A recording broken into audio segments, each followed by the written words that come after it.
Oh, ang ganda. Diba?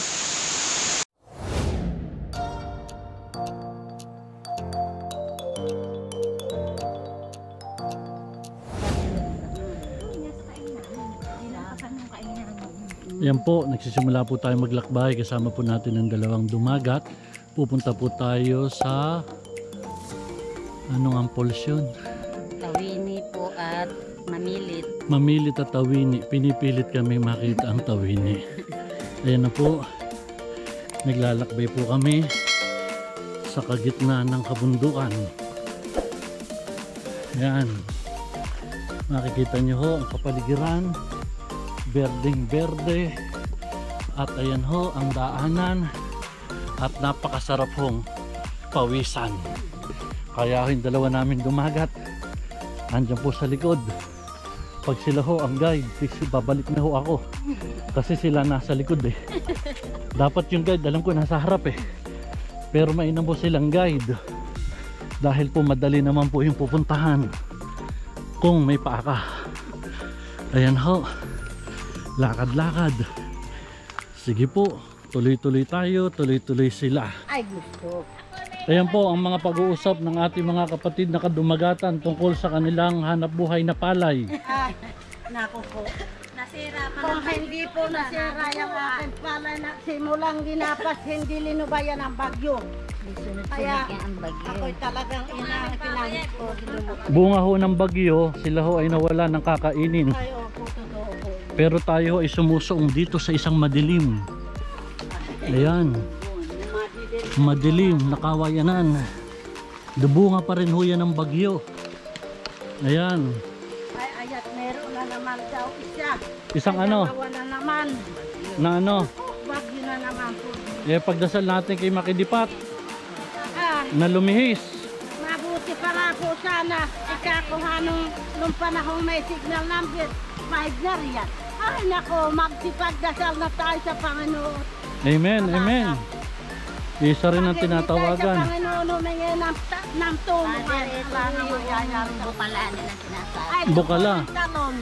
Ito yung talon, nasan ang talon? Ay, andiyan pa, ay masukal kasi yan. Bababa tayo. Ayan po ang kanilang Ayan po, talon. ang pangalan po niyan, talon po yan ni Berting. Ni Berteng. Opo. Sino si Berteng? Andini po siya huli. Dyan tumalon si Berteng. Yan po kasi siya nahulog Hindi talon, hulog ni Berteng. Kaya yan, talon ni Berting. Ito po ang ating mga kapatid na dumagat sa sitio Maugat. Kaya pag tinignan mo si Tatang, punong-puno na ng ugat. Ayan, kalalakad ho. Sa layo ng nilakad namin, si Tatay, yung mga bata, siguro gagaling yung lumangoy, ayun ang lang tabing ilog eh. May school. May pasok ba iha? Ayan mga katutubo po dito sa sitio Maugat. Mula po dito, pupunta kami dun sa yung falls nyo. Ano yung sabi, yung falls dito, mapilit, malimit, mapilit. Namilit, ayun. Ayun ang kanila pong lugar, ang dami-dami hong papaya. Ayun ang kabundukan. Ayan yung nasa harapan po ni Tatay, yan po ay hindi po diesel, yan po ay nganga. Ayun, hindi yung matching, yung damit lang yan eh. Sino ng matching? Ano to, avocado? Ay, Ano? wala yan, kahoy na putat. Putat. Ayun, dami nilang dito, papaya. Okay, anak mo na ba yan, iha? Ilan na anak mo? Dalawa, pang ilan na yan? Yan ang bunso. Ilan taon na si bunso? Isang taon pa lang. Mag-iisang taon yung panganay. Nasa yung panganay? Ito. Ayan. Ilan taon ka na, nanay? 22 po. 21 po. 21. Baka mamaya 20. 19, 18. Ayan po mga tigam sitio Maugat. Ito po tayo at muli bumabaybay po tayo sa ikalawang talon na matatagpuan dito po sa Sitio Maugat. Ako po ngayon ang nasa likuran para po kapag ako'y nalaglag, mabibilis po kaming lahat. Ayan. Up. Madulas.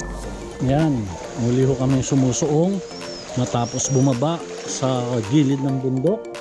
Kami naman po ay umabaybay sa kailugan. Yung aming pong dalawang aso ay namumroblema kung paano makatatawid dito po sa aming pupuntahan. At siya po ay tumatawag na sa kanyang ayun na, may iwan na sila dun dahil kami tatawid na ng ilog. Ayun na po, nakarating po kami sa talon ni Berting. At ayan na ho ang mga lagalag team. Nagsisimula na hong magtalunan. At nakipupwesto pa lang. Oh, ang ganda! Diba? Ang likas.